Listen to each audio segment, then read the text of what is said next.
Alors, je suis rentrée en terrain inconnu. Je me suis rendue dans le 8e arrondissement de Paris, au 18 avenue de Matignon. Non, c'est pas une blague. Hello les babes, je suis ultra contente de vous retrouver. Tout d'abord, très bonne année 2025. Bon, je sais, c'est un peu cliché, mais bon, c'est un bel début d'introduction quand même. Avez-vous déjà vu une galerie d'art qui se consacre exclusivement à la promotion de l'art contemporain issu de la diaspora africaine? Alors celle qui est à l'origine de ce projet absolument fou, c'est elle, Marianne Ibrahim, une marchande d'art franco-somalienne née à Nouméa, en Nouvelle-Calédonie. En 2012, elle décide d'abord d'ouvrir son premier espace à Seattle, ingénieusement désigné sous le nom de Mia Galerie, signifiant à la fois Marianne Ibrahim et Missing Art. En 2019, elle finit par quitter Seattle pour Chicago. En effet, elle était à la recherche d'une communauté qui reflétait un peu plus son programme de diversité. Puis, en 2021, elle en ouvre une seconde, une galerie d'art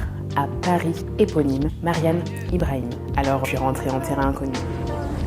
Je me suis rendue dans le 8e arrondissement de Paris, au 18 avenue de Matignon. Non, c'est pas une blague. Alors moi, je suis plutôt friande d'environnements dits populaires où la mixité prédomine. Bon là, c'était carrément antinomique. Bien sûr, je comprends ce choix en termes de localisation. C'est un secteur qui abrite pléthore de galeries d'art et tout le monde n'est pas en mesure de faire l'acquisition de ce type de bien. C'est cohérent et à la fois audacieux. Elle met en avant ses artistes dans un quartier auquel on ne s'attend pas. C'est le cas de le dire. En tout état de cause, cet effort en a valu la chandelle. Alors la galerie d'art, elle a investi un immeuble haussmannien sur 2 étages, ultra lumineux, cheminée, parquet en chevron, plafond haut, moulures et corniches, éclairage. La scénographie de l'espace est absolument majestueuse. Pour les personnes atteintes de phobie sociale, vous allez être ravis habituellement.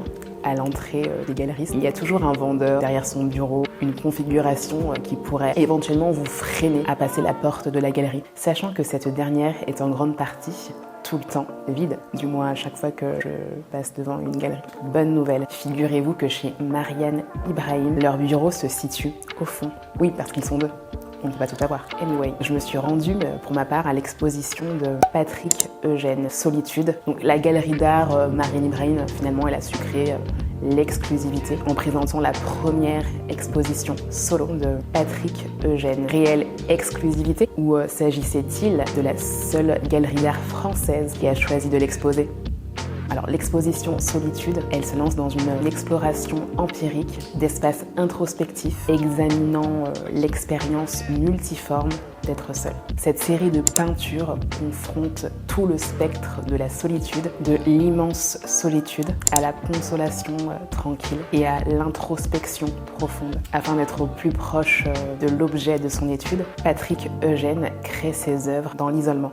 Dans Solitude, il représente des personnages ordinaires alors que ces derniers traversent le paysage détaillé de leur isolement. Ces créations suscitent l'empathie chez les spectateurs, en tout cas la mienne, et l'encourage à réfléchir continuellement à la frontière subtile entre l'introspection et l'isolement. Alors, moi, personnellement, ma lecture de l'exposition, que dirais-je, elle met un peu en exergue un paradoxe de notre société. L'aspect à la mode de faire des activités seules ou en faire des produits culturels, en faire l'objet d'une expo, rentre aussi en compte. Alors que le sentiment de solitude est l'un des plus grands maux de notre société. En fait, selon Marianne Ibrahim, le marché américain serait précurseur, leader dans la diffusion de l'art noir. Les artistes français noirs seraient inspirés par les conditions favorables des artistes afro-américains que leur offrent les institutions et les galeries d'art. A contrario, l'art noir contemporain serait absent en France. Les nouvelles expressions artistiques noires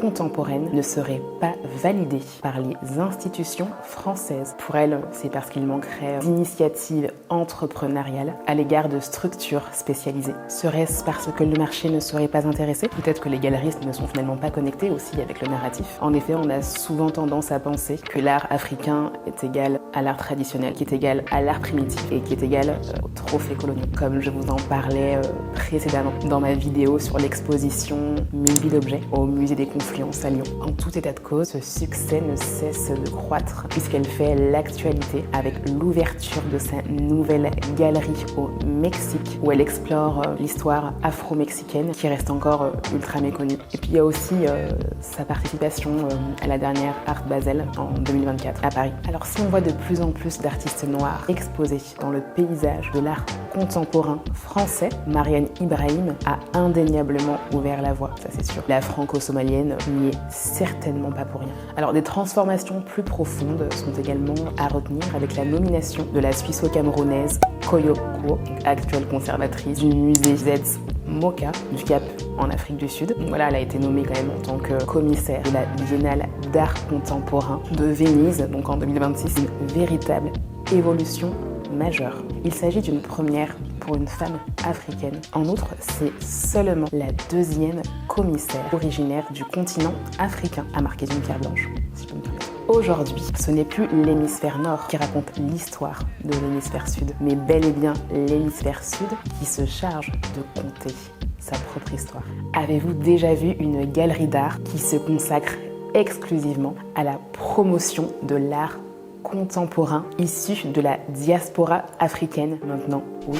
Alors en ce moment, c'est l'artiste ougandaise et britannique Lakwena Masive qui expose à Paris I'm in Your Hand du 25 janvier au 29 mars 2025. Une expo où l'artiste revisiterait les esthétiques familières des salons de coiffure afro avec une approche plutôt futuriste. Ça te dit? Voilà, j'espère que la vidéo t'a plu et que tu iras faire un petit tour. Mais pour le moment, on se dit à plus les babes.